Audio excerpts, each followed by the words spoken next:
गांव की बहन में। फूलमती काकी, अंजलि दीदी के लिए शहर से फोन आया है, जल्दी से भेजो दुकान पे, नहीं तो फोन कट जाएगा। हाँ हाँ बेटा, अभी भेजती हूँ। अंजलि बेटा, तेरे लिए शहर से फोन है, सब काम छोड़ के जल्दी जाके सुन ले, नहीं तो फोन कट जाएगा। हाँ माँ, अभी जाती हूँ, जरूर मीनाक्षी दीदी का फोन आया होगा। हाय अंजलि। नमस्ते दीदी, मेरा मतलब हाय, कैसी हो आप? यहाँ तो सब ठीक है। मामा मामी कैसे हैं? तू कैसी है? मेरे तो एग्जाम्स होने वाले हैं, हर रोज कॉलेज जाना पड़ता है, lectures, extra classes, private coaching. ओ मैं तो इतना थक जाती हूँ, क्या बताऊँ।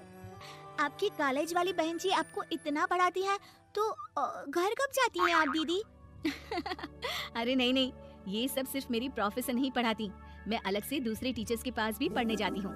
दीदी फिर तो आप बहुत थक जाती होगी ना, आप ना पैदल मत जाया करो, टांगा ले लिया करो दीदी। नहीं मेरी भोली बहन, ना मैं पैदल जाती हूँ, ना ही यहाँ टांगा मिलता है, मैं बस से जाती हूँ और थोड़ी दूरी के लिए रिक्शा ले लेती हूँ। सच्ची? वहाँ पर टांगे नहीं बस चलती है? वाह, वो भी हर रोज? हमारे गांव में भी बस आती है, दिन में 2 बार। यही तो खास बात है शहर की, यहाँ बसें पूरा दिन दौड़ती हैं सड़कों पर, और सिर्फ बसें ही नहीं, कार, स्कूटर और ट्रक भी। और तो और थोड़ी दूरी पर तो हवाई जहाज भी है, जहाँ से हवाई जहाज आसमान में उड़ते हैं।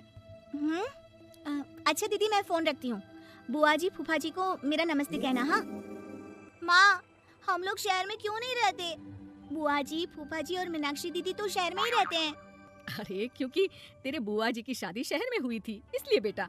शादी से पहले वो भी तेरे पापा और दादा दादी के साथ गांव में ही रहती थी। तो फिर माँ, मुझे शहर भेज दो ना, मैं भी शहर देखना चाहती हूँ। इतनी बार मीनाक्षी दीदी से शहर के बारे में सुन चुकी हूँ, अब मैं भी वहाँ जाकर देखना चाहती हूँ। बस आप मुझे शहर भेज दो। ठीक है, इस बार गर्मियों की छुट्टियों में कुछ दिन रह आना शहर, अपनी बुआ के घर। अब तो खुश ना? हाँ माँ, बहुत खुश। आप देखना मैं शहर जाके कितने मजे करती हूँ। अंजलि अगले दिन स्कूल जाती है और वहाँ अपने सारे दोस्तों को अपने शहर जाने की बात बताकर चिढ़ाती है। अरे श्रद्धा, शीतल, सरोज, तुम लोग इन गर्मियों की छुट्टियों में कहाँ जा रही हो? एकादशी वाले गांव के मेले में। हम तो दूसरे गांव में नानी के घर जाएंगे, उनका घर नहर के किनारे है, बड़ा मजा आएगा। हम इस बार कहीं नहीं जा रहे, बल्कि हमारे घर में रहने के लिए मेहमान आएंगे। और तू? अरे मेरा क्या है, मैं तो बस पास वाले शहर जा रही हूँ, अपनी बुआ जी के घर, वहीं रहूंगी कुछ दिन। तुम लोग चिंता मत करना, मैं चिट्ठी लिखूंगी तुम सबको वहाँ से। पापा मुझे तो चक्कर आ रहे हैं, जी घबरा रहा है। बेटा शहर आने की जिद भी तो तूने ही की थी, अब पहली बार बस में चढ़ी है तो यही होना था, भुगतो अब। अरे मामा जी, अंजलि, आप लोग आने से पहले बता तो देते, मैं लेने आ जाती बस स्टैंड तक।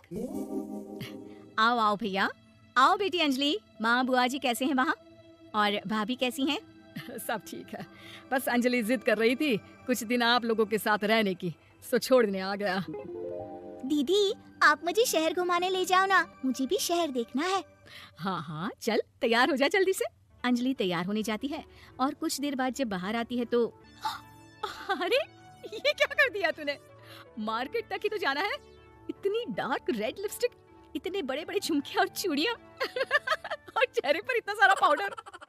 मेरी बहन ऐसे नहीं चलेगा, जा और ये सब हटा के आ। अरे कैसे, क्यों? मैंने शहर आने के लिए इतनी मेहनत से ये सब इकट्ठा किया था, और वैसे भी मैंने देखा है मोहल्ले की राधा काकी के टीवी पर एक फिल्म चल रही थी, उसमें हीरोइनें ना ऐसे ही तैयार होकर जाती है घूमने। सब पता है मुझे, मैं तो ऐसे ही जाऊंगी दीदी। अंजलि शहर की चकाचौंध को देखकर बहुत हैरान और खुश होती है। ऊंची ऊंची इमारतें, सड़क पर दौड़ती गाड़ियाँ, बड़ी बड़ी दुकानें, उसकी एक्साइटमेंट का ठिकाना नहीं था। दीदी ये छोटा सा कमरा सड़क के किनारे क्यों रखा है, इसमें कौन रहता होगा? ये कमरा नहीं, पीसीओ है, पीसीओ। यहाँ पर लोग फोन करने आते हैं सिक्का डालकर। ओह, हमारे गांव में तो दुकान पे ही जाते हैं बात करने। अच्छा चल, तुझे रेस्टोरेंट में खाना खिलाने ले चलती हूँ। Excuse me, 2 plate noodles please and 2 Cola. Meenakshi को ऑर्डर प्लेस करते हुए अंजलि बहुत ध्यान से देखती है और थोड़ी ही देर में ऑर्डर लेकर वेटर आ जाता है और खाना टेबल पर रख देता है। अरे ये लंबी लंबी सेवइयाँ खाते कैसे हैं दीदी, और इसके साथ कोई अचार, प्याज, मूली कुछ भी नहीं दिया, बस ये छोटा सा पेट खुजाने वाला दे दिया है। गांव में तो छोटे छोटे चावल ही होते हैं जो कि हाथ से ही खा लेती हूँ। अब इससे कैसे खाऊं दीदी? एक्सक्यूज मी, एक चम्मच प्लीज, और लिटिल प्याज और अचार और मूली और एक गिलास मट्ठा, वो बाद में। हाँ। अब ये सब सुनकर आसपास बैठे लोगों को हंसी आ जाती है। मीनाक्षी भी अपनी हंसी किसी तरह रोकने की कोशिश करती है और वेटर मुस्कुराता हुआ वहाँ से चला जाता है। अंजलि समझ नहीं पाती कि सब किस बात पर हंस रहे थे, लेकिन वो छिप जाती है। दीदी, मुझे लगता है कि मुझे इन सेवइयों को ऐसे ही खा लेना चाहिए, इसी पीठ खुजाने वाले कांटे के साथ। एक काम कर, तू मुझे खाते देख, जैसे मैं खाऊं तो भी वैसे ही खा ले। ठीक है दीदी। अंजलि खाते खाते नूडल्स में सिरका ज्यादा डाल देती है, फिर ऊपर से नमक दानी से खेलते हुए काफी नमक भी अनजाने में छिड़क लेती है। अरे ये क्या क्या खा लिया? अरे हाय हाय, कितना कड़वा है। पानी पानी, ये काला शरबत ही पी लेती हूँ। और जल्दबाजी में अंजलि जल्दी जल्दी कोला पी लेती है, जिससे उसके नाक में झंझनाहट होती है। दीदी, मुझे ले चलो यहाँ से, मैं ये सब शहरी खाना नहीं खा सकती। अब शर्म के मारे मीनाक्षी अपनी बहन को वापस घर ले जाती है और कहती है कि देख अंजलि, माना कि शहर और गांव एक दूसरे से बहुत अलग हैं, लेकिन इसका मतलब ये नहीं कि हमेशा शहर ही बेहतर हो और उस वजह से हमें वो सब करना पड़े जो हम नहीं कर सकते।